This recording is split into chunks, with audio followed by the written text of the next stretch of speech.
Good evening. Welcome to another episode of First Mondays here at Bar Mills. I am your host. Well, I start the show off. Lenny, you should know me by now. It's been a long time, right? Been together a long time. If you're familiar with the show, this is where we start the show while the guys are getting prepared. We show you some of the wonderful modeling photos that we've received through the past month. Tonight is an extra special supercalifragilistic edition. We've got 16 photos, many different modelers. So we'll jump right into here. Now tonight we're going to do something a little different, and I'll tell you about this as we get towards the end. But let's jump right in here. Our first photo comes from Robert Dye, and this is a kit bash of a couple of different kits we've got here. We've got Bull Salvage, and then it kind of looks like he's done a little extra couple things here, but I off the top of my head, I don't remember Robert sending in a photo before, so... Rusty radiator. So I love to see it. Love to see it. I've got another one, and this is pretty cool. This we don't get a whole lot of uptight, close photos of. This is actually the interior.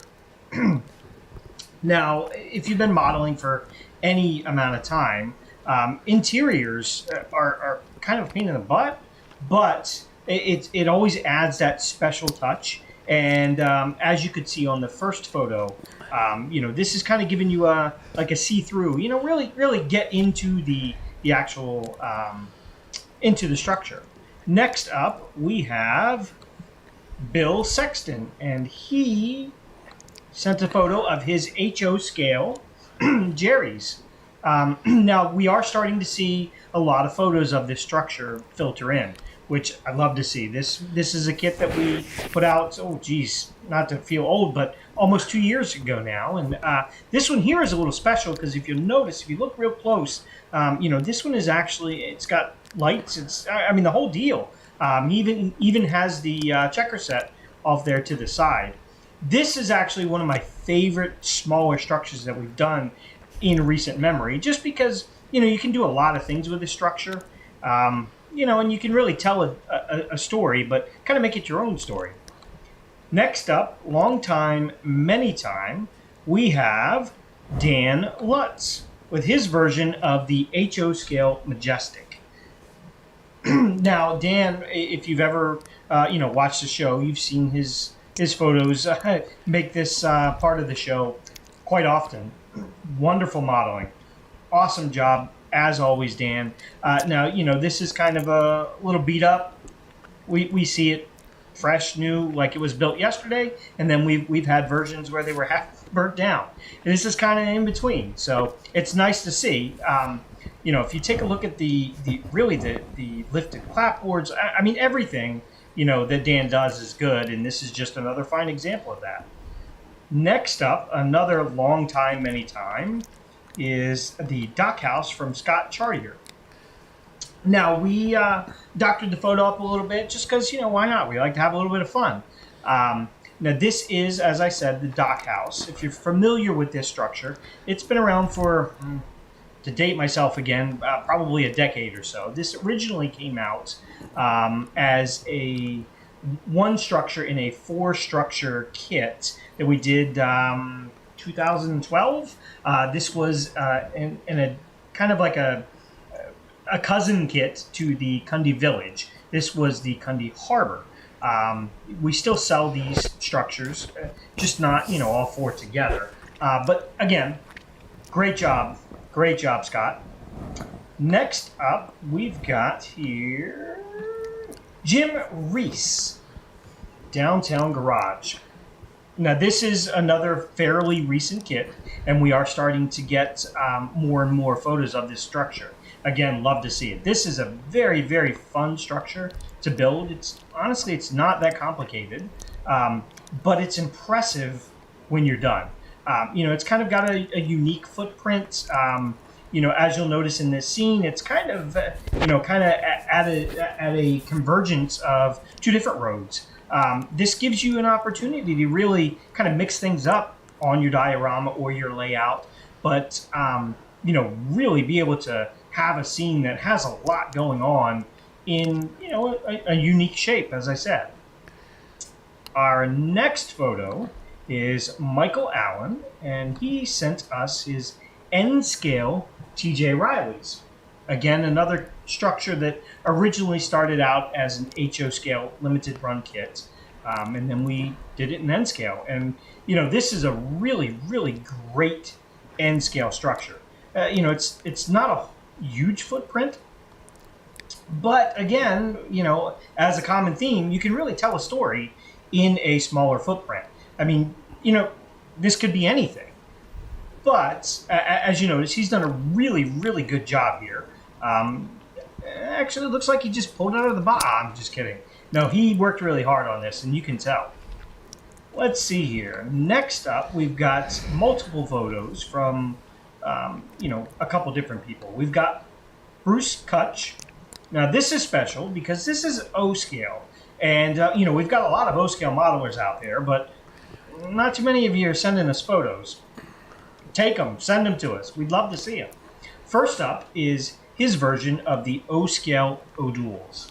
Now, if you've ever seen this structure at, say, for instance, Springfield, when we go to Springfield, you would know that this structure is very large. Not large in the sense that, you know, oh, geez, I don't have any room for that. But large as in, you know, it's impressive. You know, you see it and it's like, wow, that's O-scale. You know, sometimes in O-scale, detail can get lost because, you know, you're kind of blowing things up a little bit. And not the case with this structure. It really, really looks impressive in O-scale. Honestly, it's probably my favorite scale of this model. Next up, another new favorite, the downtown garage. Let's see if I can get my computer to where we go. There we go. Again, this is O-scale. Now, we haven't gotten too many of the O-scale version photos of this. And, you know, if you're building it, don't forget to send us a photo. But great job. Really, really wonderful job. Got a couple other guys here. A couple other modelers. Let's see. We've got Jeff Morris. Let's see what he sent us. Now, this is the same structure, but kind of like 2 different times a day, to put it plainly.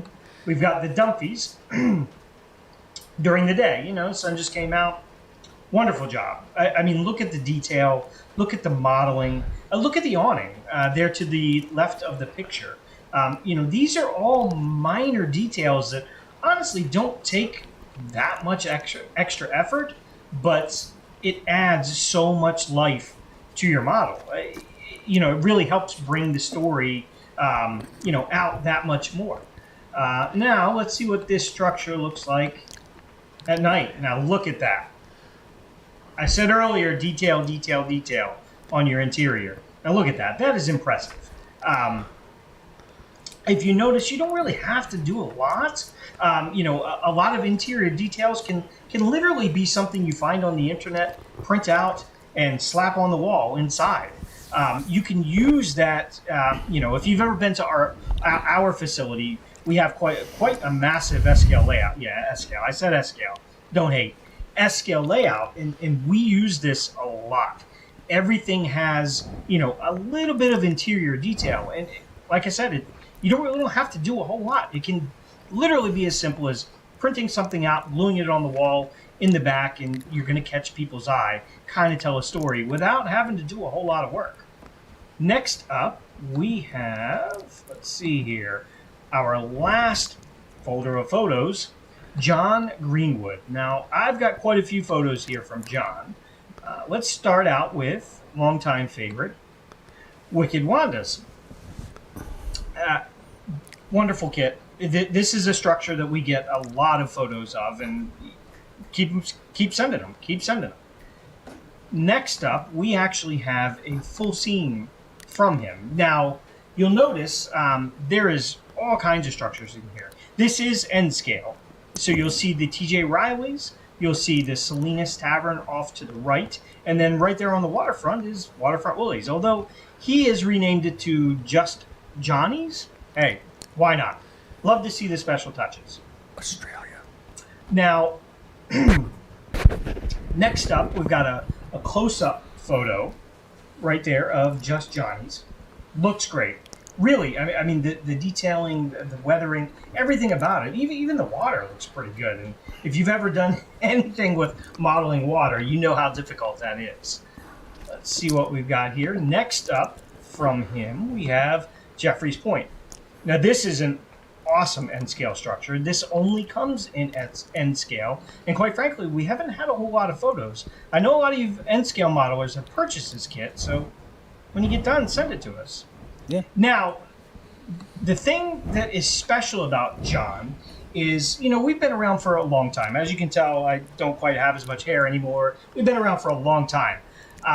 But there's one place that we have a ton of modelers, and that's Australia. We know a lot of great modelers, and that is actually where Jeff is from, or John is from.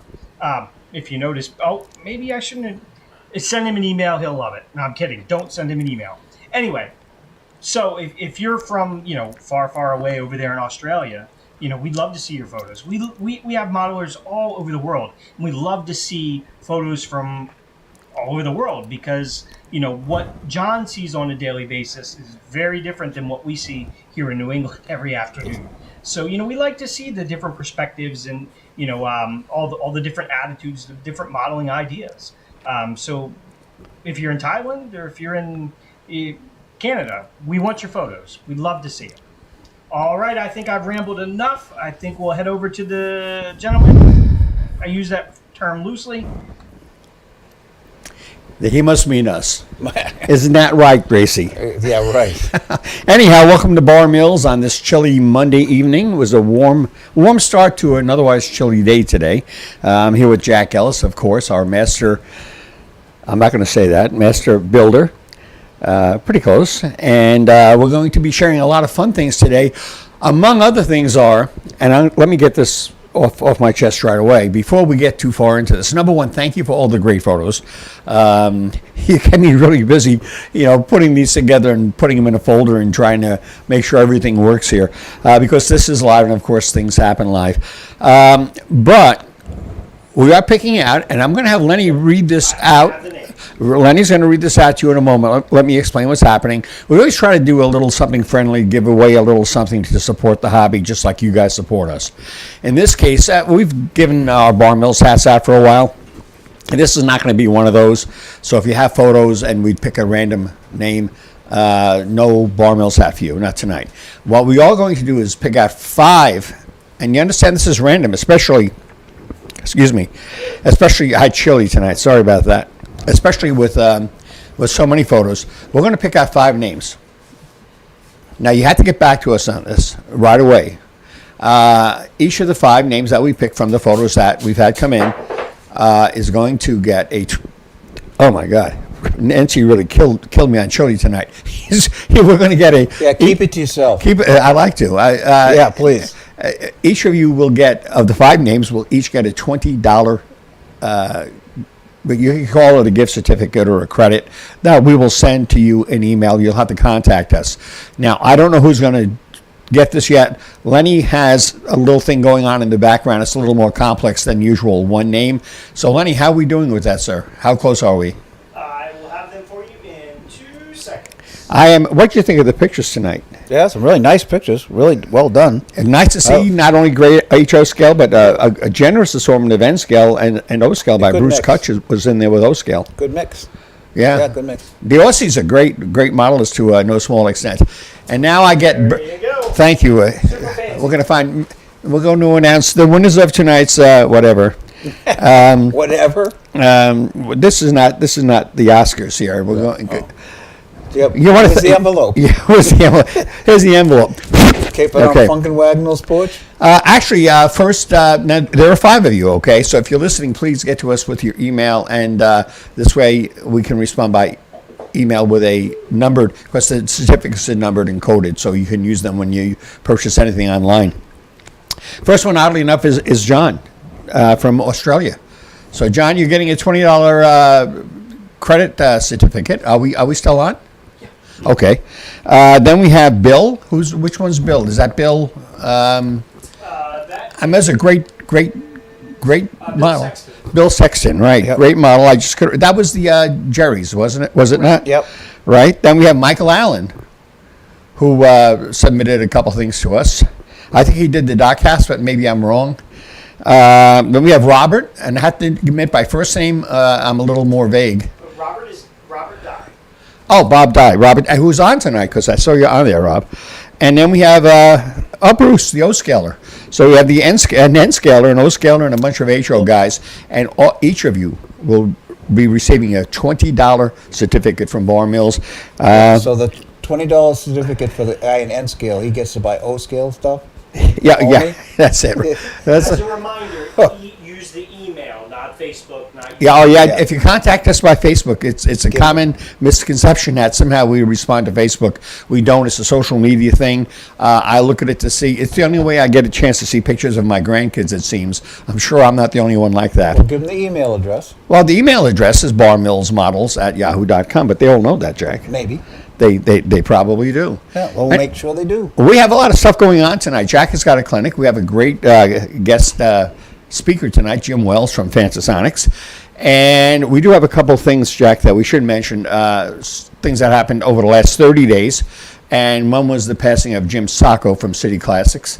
I know most of you know this already, but we would be wrong not to mention Jim. Jim was I considered him a personal friend. He would call me once in a while, and Nice guy. yeah, he was. And we sat up next to him in some train shows, and he was a little difficult to get to know out of the box. But Yeah. once you got to know him, and once you got to trust you, unfortunately he did, we got to talk about things that maybe you might not think we talk about with each other. But we're going to miss Jim. City Classics, as I'm sure you all know, has been a very good line for a very long time. And another fellow not so well known, and Jack, I don't think you know this fellow. Was named Marshall Thompson, who's a friend of mine. I used to buy kits from Republic Locomotive Works. They made N-scale kits. And the first time I met Marshall, I had owned Bar Mills. It was after I started the company and had gotten a chance to go around to some of the conventions where you tend to run into each other. And I had purchased some things from him as a civilian, just like you guys. And he was very take this, Artie. Hey, have one of these. He was very generous, and he actually worked for the railroads. And I don't know what capacity. I think it was in an engineering, and I don't mean a trained engineer, but in an engineering capacity. And I heard from his son saying that Marshall had passed away. So anybody out there who remembers the name or who has seen the name Republic Locomotive Works, they're out in Washington State. Another passing of someone who's helped make the hobby just a little bit more special. I hate to bring that up. Jack, what's been going on in your life, bud? Oh, nothing. Oh, I just froze here. I had to fix it. If you're not seeing double, I have 2 pairs of glasses on. That way I'll be able to read the comments on the side. I can't read them with my regular glasses. I forgot the other ones. Nope, I've just been doing some playing my own kits, playing around with some stuff, working on the Christmas kit. Working at a racetrack, too. Oh, yeah, I work at a racetrack, auto racetrack.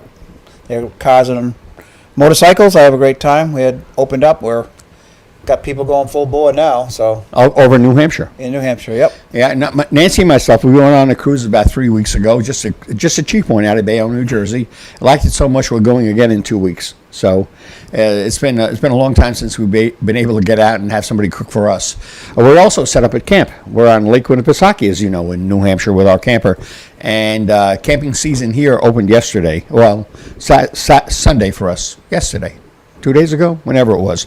Anyhow, we have a lot of visitors here tonight. I see John Prater, Todd Bryan, Horton Monroe. Hey, Horton, how are you?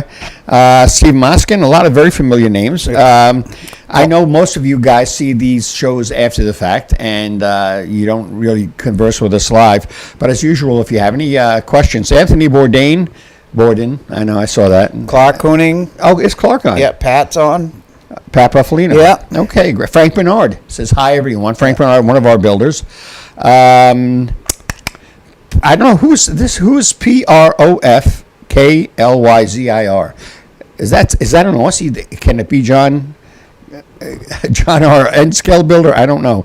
And of course, Wigwag is on with us. Artie Crass is on. And, boy, so many guys. Brad Strains, Ron Jones. Frank Bernard says, and I think he's right. He says, and Lenny, we should fix this up, buddy. Frank says we're a lot farther away from the camera. You have us blocked out a little distant. If you want to, That's been fixed. well, okay, because if he says so, he's the Can producer. you put any space between us? That would be much better. All right, and Bob's Eye says Prof is an Aussie. I saw that myself. Wigwag Workshop, and so on. So tonight, we're supposed to sit here and tell you what's new, what's coming out, while we can maybe sell you to help keep the company going. As you know, we ship Clark's wood products. That was a big deal. And although I don't think we have it set up yet, we're going to be setting up the N-scale version of Clark's on the website for purchase this week, because we should have it on the way out the door sometime next week. And then from that, we go right on to Clark's in O-scale, which I'm really looking forward to trying that. I'm building the N-scale one now. The prototype is done, but I don't have the finished one as far as the paint and the weathering and everything goes. So that is going to happen up at camp. We're going to be on Lake Winnipesaukee in our camper, and I will be doing another one of my pajama videos probably, where I sit in my pajamas at the camp and build a model and talk about how to build it. And that'll be this weekend, and followed up by the O-scale version, and then followed up. Do you remember what follows that up, Jack? I wasn't listening to you. Well, you like my wife. That's The next thing that we follow up with, and we this was your decision out there, was the Lenny's truck stop kit, not truck stop, Lenny's truck repair kit. So that'll be coming up in HO. Got to get the N-scale Clark's out. Got to get the O-scale Clark's out. Got to work on the HO Lenny's truck repair. So that's what's coming up. I see good evening from Florida. Todd Bryan, I agree. I don't know with what, Todd. Thank you, though. How are we doing on the kit bash contest? Ron Walters. Hi, Artie. Hi, Ron. The kit bash. We mentioned I got mine done. Yeah. I got mine done. The fix is in. Jack wants to win the kit bash contest. I cannot show you what he bashed because that would not be right, but he did actually do something. We've had I think only one photo so far. I don't remember the cutoff date on that. Lenny, do you recall what dates we gave for that as far as cutting off? I do not. Okay, nobody knows. We'll work it out. We will work it out. Yes, we did. Yes, we did what? It wasn't the 4th of July, but it was the first Monday after the 4th of July. Okay. Now, I will tell you something. Now, this is May 2nd. Next month, we'll do the June, first Monday in June, whatever the date is. Aha. Right, I forgot about that. We have our blowers on. Hopefully, you can hear us better now. June will be the close of our season here at First Mondays. We will not be here in July. We will not be here in August. It's very demanding. And, of course, we have other plans because here in Maine it's so seasonal, and in New Hampshire, New England, it's so seasonal that it's difficult to just make sure we're back here. It takes about 2 days for me to put together one of these broadcasts. So in June, July and August, we won't be here. September is debatable. And next year, we're going to go to a 60-day format where we do every other first Monday, for lack of a better term. It'll give us a little more time to get things done between broadcasts, okay? Nothing to show you tonight. I know we have this platform here, but nothing going on. If you have any questions, Jack is going to do a clinic tonight on, what's your clinic? I don't know. You picked two of them. There's two. That's right. Which did you pick? We shot two of them. I'm only showing you one tonight. Well, we had a request, and I don't remember. That's right. I don't remember who it was, but we had a request. Can you do something about showing us how to do mortar on brick, and how do you get those effects? So we actually shot two clinics, and that's one of them, and that's the one you're going to be seeing tonight. So, Lenny, what do you say? Do we go see Jim Wells first, or go to Jack's clinic first? Let's give Jim a All right, we're going to get a hold of Jim Wells out in California, the owner of and inventor and Doc Brown of Fantasonics. Now, background: Jack and I built, along with some other modelers, an SN2 layout for the narrow gauge convention here in Maine, in Portland. That was in 2007. In a year. We built this whole layout. It's 17 feet long, goes out to about 3 feet deep, or maybe 6 feet deep on one side. And it's basically just a beautiful working diorama. It doesn't work that much, really, but it looks great. And everything pretty much was scratch built. And Jim Wells came out, flew all the way from California to Maine just to introduce us to some pretty remarkable sound effects. We have not one sound system or two, but three separate sound systems. And we're going to talk about Jim and what he does. Now, you may have run across Fantasonics. He's been doing this for a very long time, but like many of our manufacturers that we have on, is not one that you would tend to run into a lot. We try to introduce a lot of the smaller guys that maybe we have access to that we think you might enjoy sharing. Guys like ourselves and some of the other manufacturers are pretty easy to normally stumble across, but guys like Jim Wells, to meet somebody like this is a little bit unique. Let me get my headphones in here. Lenny, let me know what's going on. Yep, I have Jim on the line. Let's see here. Let me pull him in here. And he's coming in live from California. That he is. See here, we just need him to turn on his camera. Okay.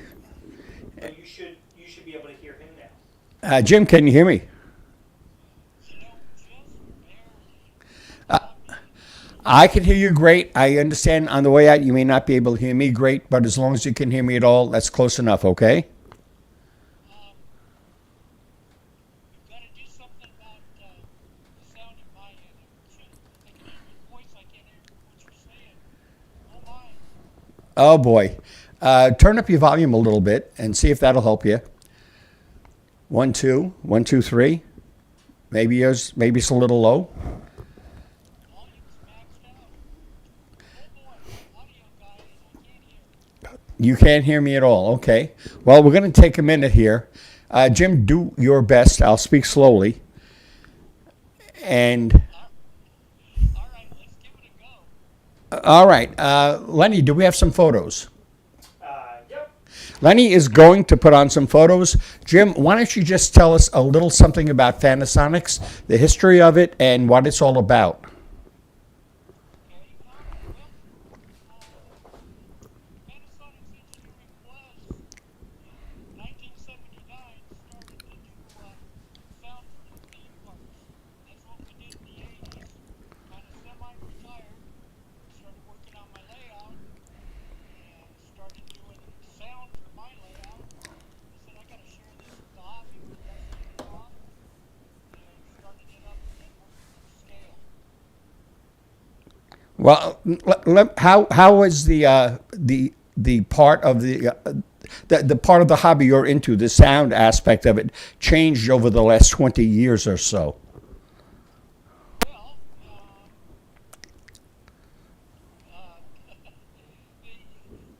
onboard sound is what started everything. I think, for the most part, people did have sound up. I saw a 1948 model railroad. Okay, we're going to take a moment here because we're having trouble apparently. Okay.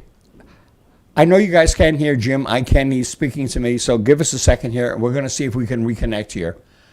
As usual, it's always a bit of a crapshoot.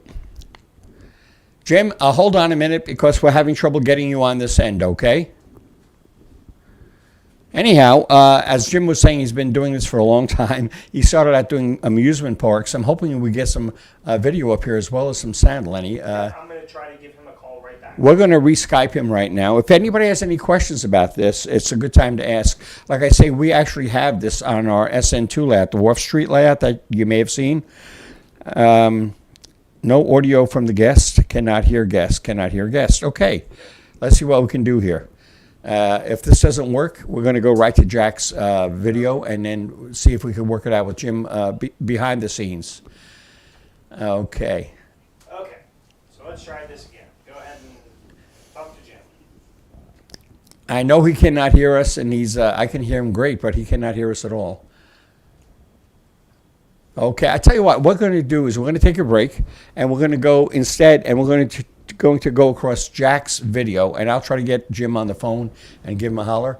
And can you go into Jack's video right now? Absolutely. All right, we're going to switch gears just a little bit. Sorry about any mix-up tonight. I don't know why, but these things always seem to happen. Cannot hear guests. Okay, I understand that. We're going to go right into Jack's video. Right into Jack's video on using mortar. And, of course, if you have any questions on this, it's a good time to put them together, okay?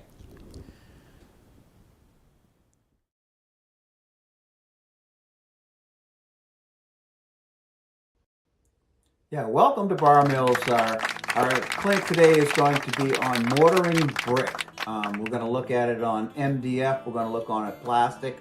We're going to look at the materials we need, how to do it, how to weather it. Real simple, easy, quick way to do it.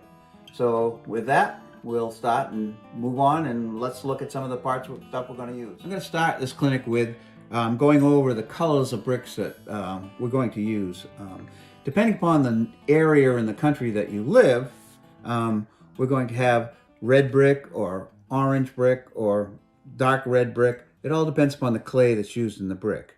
I like the orange brick because it kind of represents an older brick. So orange works really good for me. There's multiple colors of orange. Don't get the bright orange. Get the subdued oranges. And you can start with just painting your whole section of your brick with just one color. The other option you can do is, I don't know if you can see it on this one, but you might be able to, is I put it on here with a brick. The brick layer first is orange, and then I'm going to take a sponge and I'm going to put some reds over it lightly, so it's not one uniform color. Real simple, real easy. Don't go crazy, but it just gives you not a uniform color, but a multiple of colors. Once you get your overall color, you can see on this little piece we've done this. This is with the original natural color of the material. This is with the orange. We've gone back and painted a few of the bricks a different color, usually a brown, a darker brown, or things like that. And this would be mostly on the back of the building, not on the front so much, because front of the building would be the good bricks, on the back of the building would be cheap bricks. So what I've done is gone over and put a kind of a model here and there of these brown bricks. And then once we put our mortar over the whole thing, you'll see how those colors pop out. Next brings us the mortar, that color between the lines that we're going to do. What I'm using here is a lightweight spackle. It's an acrylic spackle. There's a lot of different ones out there. This one happens to come from the dollar store. Again, it's $1.25 for this same size that if you go to the big box stores, you're going to pay $6 for it. And I think this inexpensive stuff kind of lasts longer in the tube. It's a paste, kind of a thick paste, almost like a soft plaster, and it goes on very easy.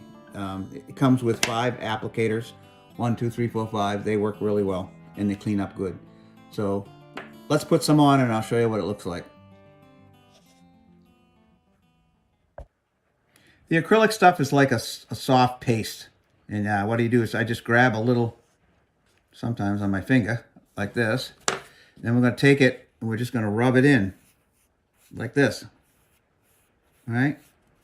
Rub it in. And then I'm going to rub as much as I can of it off, just like this. You want to make sure that the paint underneath this is dry, so it does not breaking down the paint.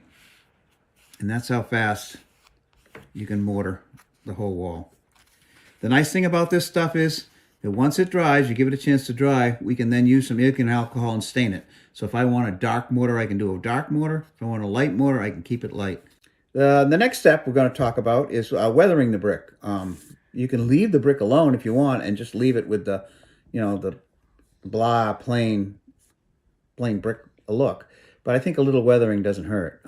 What you see on this little piece is done with ink and alcohol, a hunter line, and a small brush, and it just around the windows, little drips on the top. You can completely do the whole thing if you want to make it darker, but this just gives you, I colored the lentils, and then I just dyed the lentils a little bit with the ink and alcohol to give it the effect that, it's had water and dust and running down the wall and things like that. Very simple and very easy. The other effect I found that this is very interesting. This piece, what I did with this piece is I painted the piece flat white first, and then I went over it with my brick, and I went over the whole thing with ink and alcohol while the orange was wet, and then rubbed some of it off with my finger. And what happens is it took some of the orange off, leaving white spots here and there, but it's no even color. It is a model of colors, and it looks like old brick. And if you look at this piece, and this piece happens to be plastic, is we painted our color of brick, we put our mortar on, and I use this little tool from Woodland Scenics, but you can use anything, to push the mortar back in the cracks and get it out around the windows, because it'll cake up a little bit. You can scrape it off and get it smooth. And then with some black, very light black. Don't too much. Pan pastels. I'll just work it down a little bit around the windows and things like that. And this is a light color and this is a darker color. So you can get whatever you want. And this is done on plastic. So it doesn't have to be wood. It can be plastic. It can be MDS. It can be the vacuum formed sheets. It all works all the same on all the whole process.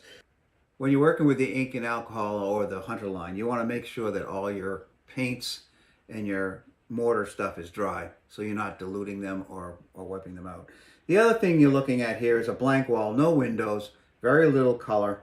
So it's going to look kind of bland until you start putting the details on. Once you start putting the details on, it's going to look a lot better.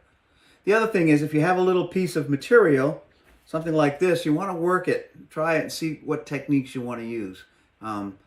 This one that I did here with the white background was something I tried, and it was just an experiment to see what it did, and I kind of like the effect a little bit. I'd use it on a building somewhere. I would maybe not use it on a great big building, but maybe on a small building.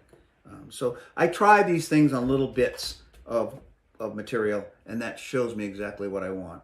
So this is basically what I do for brick buildings. It's easy to do it every time the same way. I get the same results. I can make it lighter, I can make it darker, I can make it really weathered or less weathered. So the easy way is mortar is acrylic spackle. One time is out there, there's a bunch out there. And just put it on, let it dry. Use the colors from your area, and then you're all set to do and run the brick buildings. I'm sorry. We'll have to do that one again.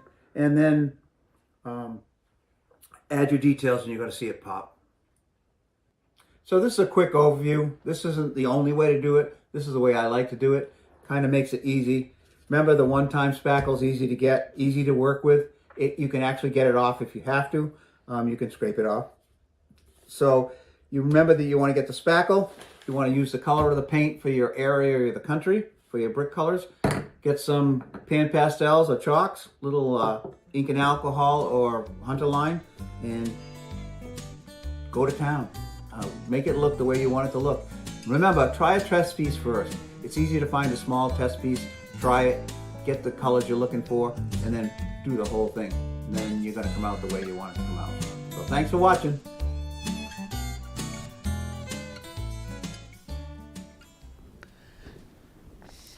Okay, guys, that's it for the clinic right now. But if you have any questions, we're going to try to get Jim Wells back online. If we can't get it, we're going to call this as a short night for First Monday, and we certainly don't want to do that. If you have any questions about this video, Jack worked pretty hard on putting it together, and I know we had specific questions about it at one point. Glenn Peterson does ask Jack if. He mentions, I don't know if this is a question, he says, you can seal the wall with matte medium after painting, then spackle won't pull up the color. Yeah, that'll work. If you let your paint dry sometime, you won't have to put your basically a sealer over it. But sealer's not a bad idea. It'll keep it. The lightweight spackle has a tendency to pull the color out of the paint a little bit, but not too much if you wait till it dries. Well, we do so many things, with the bricks these days, and a lot of them we had cut them into task board, but task board delaminated a little bit, and it worked fine, but it was such a learning curve that it was uncomfortable for a lot of people. And then we had done resin in the past. Resin is always an issue with warping. I have things that were flat in resin 20 years ago that are on my layout now that are now warped. Yeah. They've been flat for 20 years. It took them 20 years to warp. And of course now we're using MDF quite a bit. And and of course a lot of guys will use plaster, like downtown deco kind of a thing. So is there one either between the plaster or hydrocal, whatever, the MDF, the task board, and the resin that you prefer? I don't know if I prefer them. Each one has a little different. I think it's a U. It's like when you do plaster, it's a very softer color brick because a different U, HUEU. Yes, okay. Yeah. It's a stone. Right. It's a stonish color. Then when you get into the other ones, you don't get that absorption of the paint into the plaster like on plastic or anything else. You won't get that absorption and that I know it's a stone-looking type of thing because it is stone. Well, I know I used hydrocal many years ago, and I didn't know better. Not everybody starts with the experience that we end up with today. And when I painted the hydrocal, which was supposed to be brick, it dried blotchy, and I had no idea what was going on. So was that simply a matter of a sealer? Probably a seal, yeah, because sometimes there's different textures in the plaster, and it absorbs more here, there, and Right. like a grain, like in wood. How grain End sometimes grain as opposed yeah, to yeah. sure. Sometimes you Yeah. get a little difference in that. So sometimes a lot of people like to seal up their plaster before they actually paint it. And the other thing, the reason they want to do that is they can do the process they normally do and get the same results all the time instead of have to worry about it. It's darker here or darker there. Todd Bryan brings up a simple question. I think simple. So, what type of sealer? What would you recommend as a sealer? I'd use a paint.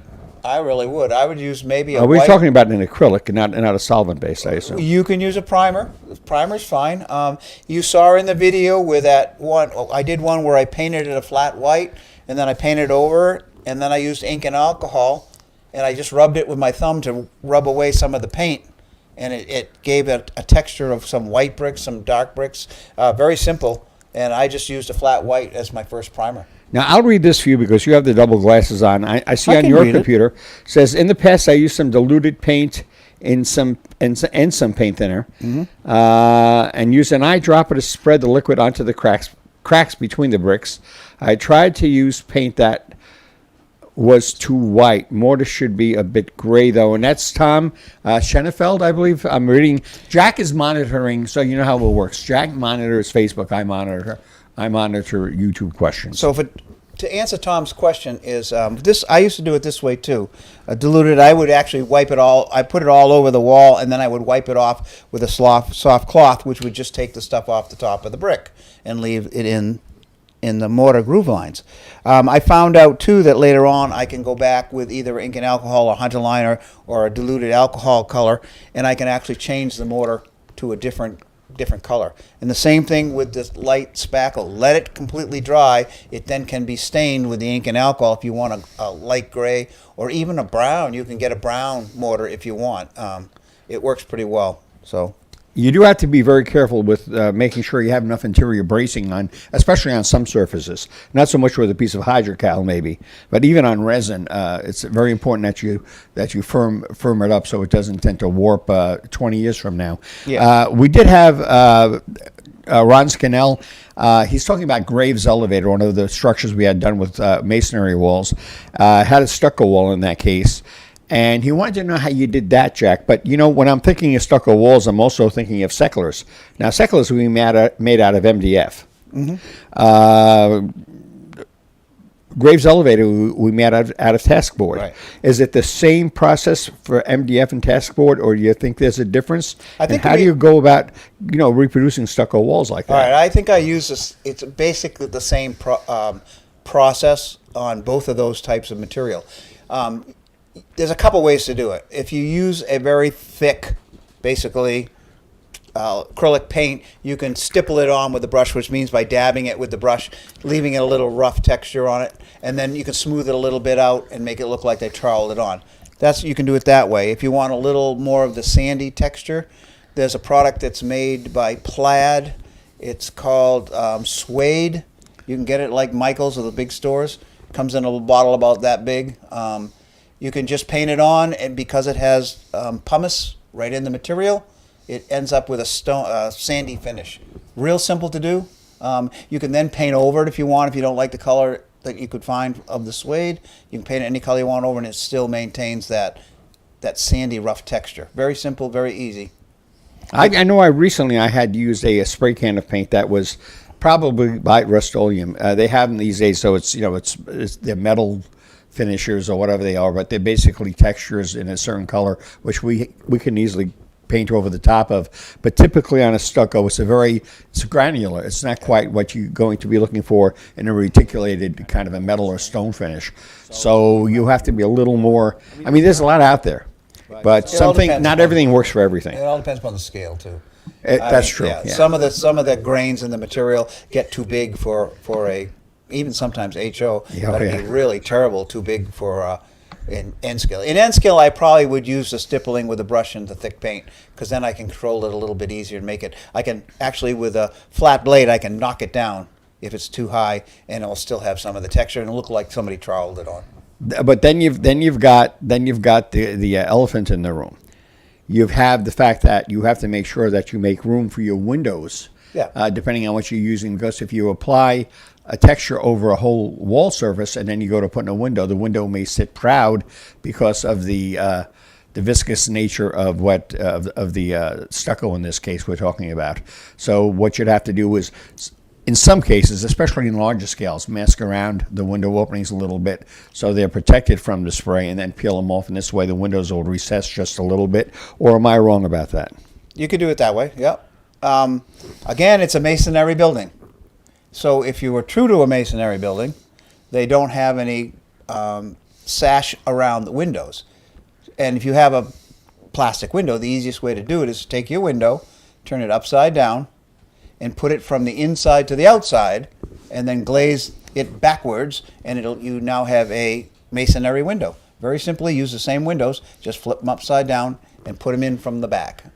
I have a Phil Selinger, or am I reading the wrong one? He mentions the Fantasonics, Phil Selinger. I have the Fantasonics Dream Player Lite with background sounds, and it adds a lot to the layout. I have 3 sets of Fantasonic sound effects. Each has a subwoofer and 2 satellites. So there's actually 6 satellites, 3 subwoofers on the SN2 layout. And we're not going to be able to get too heavily into that tonight because We'll try this one. we're going to try this once more time, but so far it's not looking good for tonight. The one speaker I like in the SN2 layout is the one that's over their heads behind them, of the seagulls. So you hear the seagulls, which are up by the ceiling, and everybody has to look up to make sure. Yeah, what I wanted to do, there's a story here. Let me know when. Let's ask Jim if he can hear you now. Jim, can you hear us? Hey, Jim, can you hear me, buddy? In the distance, you know what? Okay. If he can hear me a little bit, that's one thing. But guys, Jim, can you say a few words, and let's see if the guys can hear you, because otherwise we may have to put this off until next month. Why don't you say a few words again about the company, and guys, please listen and let us know, because I can hear him, but you may not be able to.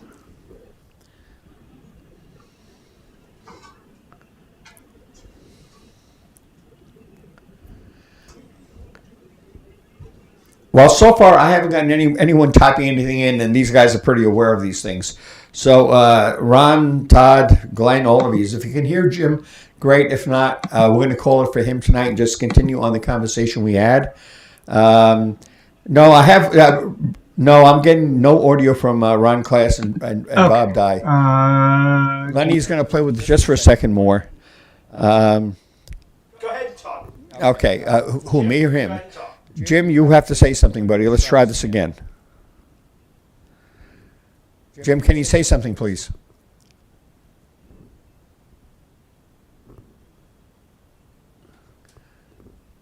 You know what? I think we're going to skip around this time, and you and I will be talking. We're old friends anyhow. Last time you were up in Maine, all I know that you loved eating lobster. Yeah, you'll be back, and maybe next month we'll do a pre-recorded video on this, and this way we don't have to go through this kind of jeopardy with this, okay? All right, I'm going to say goodbye to you, Jim, and as far as everybody else goes, we were talking about doing stucco on the buildings, and there was a funny thing. Jack was mentioning the Wharf Street layout. True story. This is a true story. He was mentioning that there's a speaker in the back that's separated from the Fantasonic speakers that Jim Wells had installed for us. And what I had done was I had I think it calls an EEPROM, right, made up of seagulls. And as you stood and looked at the layout, your back was to another wall, and along that wall I put a small speaker with the sound of seagulls, random. So while you're looking at the layout and you hear everything going on in different areas of the layout behind you, and above you. And above, because I put it up high, you could hear the seagulls flying overhead. So it was a part of an immersion thing. Now, I don't know if you remember, Jack, that what I tried to do also, you understand the Wharf Street layout is 100% waterfront. And what I wanted to do was to get the smell of low tide. Do you remember this? Yeah. I wanted to get the smell of low tide on the layout because if you're hearing the ocean and you're hearing the seagulls, well, if you could smell low tide, wouldn't that be great? Why didn't you just have chili? I could have done that tonight. So what happens is I started calling around. There used to be a place called with aromatic Yep. something or other. Do you remember them? Aroma. Some kind of Oil. some kind of smelly oils that smell like coal and this and that, but they're not around anymore, unfortunately. So I was trying to find the smell of a low tide. So I started calling all around the country. I ended up, I think, down in Georgia speaking to someone, and the company down in Georgia makes incense. They make custom smells. Now, I'm only one guy. I don't know how much of this I need, but I wanted to look into it. And they said, well, they really don't have anything that smells exactly like low tide, which is kind of, Do you remember what they had? No, but They had a smell that they made for the U.S. government for military training that smelled like rotting corpses.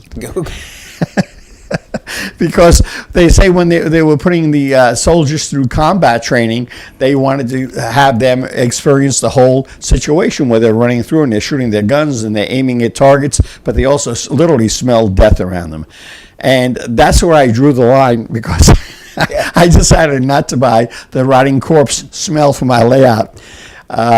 So you can go pretty far with this. I don't know if you guys have a better story than that, but I really wanted to get very immersed in the railroad because to me it's just the whole. It's like wearing headphones on both ears instead of just one ear. he did do the bells in the church, which I thought were very kind of cool. Yeah. If you listen to it closely, it was I've been working on the railroad, but it was not that definite that it struck at you like that. You Yeah, had it to was really the listen church to it. bells ringing out. I've been working on the railroad now, and I don't know this fellow's name because it's and I can't say his PROF, Professor Kleiser. Olfactory airs. That's who it That's was. it, yep. It was olfactory airs. You're right. Yep. They just scented smoke fluids. They did a lot of different stuff, and I remember smelling their version of coal. And Yep. boy, I'll tell you what, if that stuff didn't smell like coal, I don't know. At any rate, Jack, do you have anything else coming in? I don't know. I just had to upgrade because that's the only way I'm getting it. Oh, Arndt is on tonight. Arndt from Reno, Nevada, our buddy out there. Yeah. And Jim Armour is on tonight. I think he's a little late tonight, Jim. Glad you made it, buddy. No, he's been in for a while. Has he been? Yeah. I haven't seen him on my side. Yeah. Okay. He's been in for a while. Next time around is going to be June, the first Monday, whatever that is. And we have a clinic on another one, and we've already shot this one. I wish we had it with us tonight to stretch. Actually, we've been on now for an hour, so that's okay. The next clinic is on, what was it? Chimneys and pipes and things that come to the roof. How to get them straight and easy way to mount them to the roof so you don't have to sit there trying to file, the bottom of the chimney to make it match. the angle. Always tricky, especially if Yeah. you're dealing with white metal chimneys or Yeah, something. trying to where get if it you to have match the angle of the roof. You try to get that, 34.5 degree pitch or whatever it is. Jack, we did a clinic the other day. I think it's about 11 minutes, 40 seconds long. So it's a little bit longer, and that'll be featured in our next first Monday. And I will probably pre-record our conversation with Jim Wells, so we have a production going on with that, and probably another special guest. And then we take off for a couple weeks, and meanwhile, a couple months. And in the meantime, I don't know what I'll do with myself. I know what you'll do. I got plenty. You'll be at the racetrack. We do have a question. What's that? Since we won't be live in July, we will need to announce the Kit Bash contest winner July 11th. July 11th, we have to announce we have a Kit Bash contest going on, and we haven't mentioned it. You We gonna do a should. show for that? Without We anything should. else? We should do something, even if it's live from the station where we're working out of our office. Yeah. But we could do that. We've only had, I think, one entry so far. It's a little early in the game. 2. Did we have two? I got Oh, mine. you? Yeah, Yeah. sure. And Jeez. like you're so good. Oh, yeah. Don't take yourself seriously, It only Jack. took me 3 days. That's it. And So you don't have what to- was the prize money on that money? Do you remember? I believe it was $250. $50. $250 gift certificate. Yep. And so if you have a couple bar mills Where is the gift to? to Macy's. Oh, yeah, I'm in on that. So if you have a couple kits you want to put together, Bar Mills kits, guys. Here's a chance to win a $250 gift certificate. Plus, you keep the model, and you get little bragging rights here. And we do apologize. And you should have some fun doing it. This is what it's supposed to be. Have some fun, kind of use your imagination and throw some things around. And, you can always take a couple pieces of cardboard and do a test fit and all this other stuff and get what it looks like and then go on from there. So that's kind of what I do. Bruce Kutch says June 6th is the first Monday, so we know. Okay? And Pat says you can find a lot of some other products using sensors to activate sounds.